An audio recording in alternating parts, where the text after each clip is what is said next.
everyone that kicked and spit on him on his way to Golgotha. He hangs them, criminals on the side, and he's choking on his blood, he's gasping for breath, and this God, Hosanna in the highest, uses whatever voice he has left.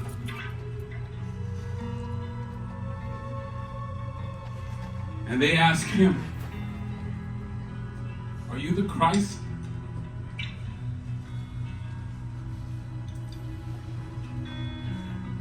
Save yourself and us.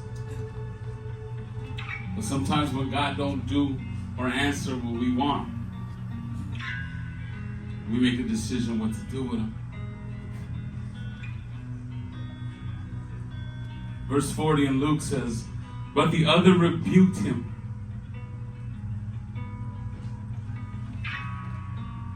I'm sorry. Saying, "Do not fear God, since you are under the same sentence of condemnation."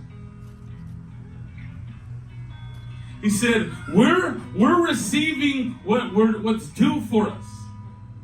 This is our reward for our deeds. We're sinners.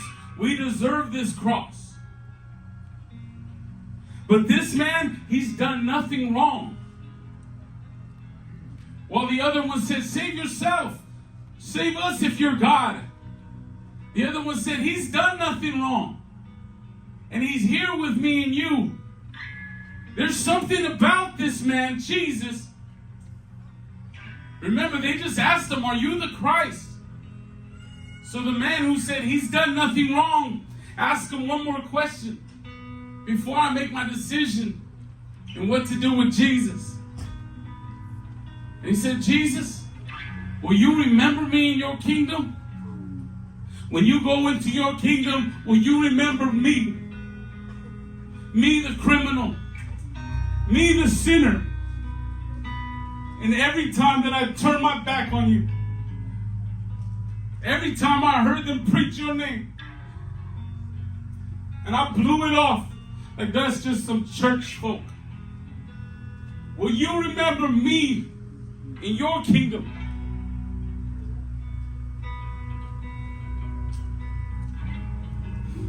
And Jesus, and I'm putting this in there myself, gasping for breath, says, "Truly, I say to you today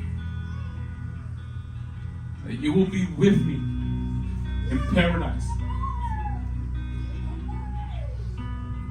because you acknowledge who I am." God sees the heart of people.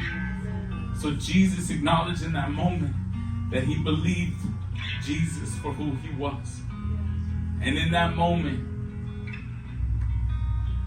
he makes him a promise that today, when you take your last breath, you're going to wake up in glory in my presence. And so that's the question. The question at the dinner table the other night is the question you should ask yourself when you want to be distracted by something.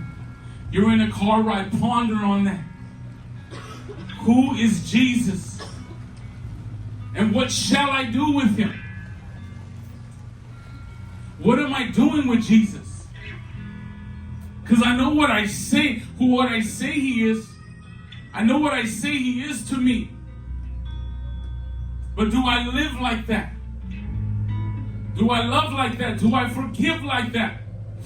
Do I seek him? Do I want to hear his voice? Or do I treat him like a teenager and say, "No, I don't want to hear that right now"? I know. The Bible says that salvation is for today, because tomorrow is not promised. And if you haven't given your life to Jesus, this altar is open.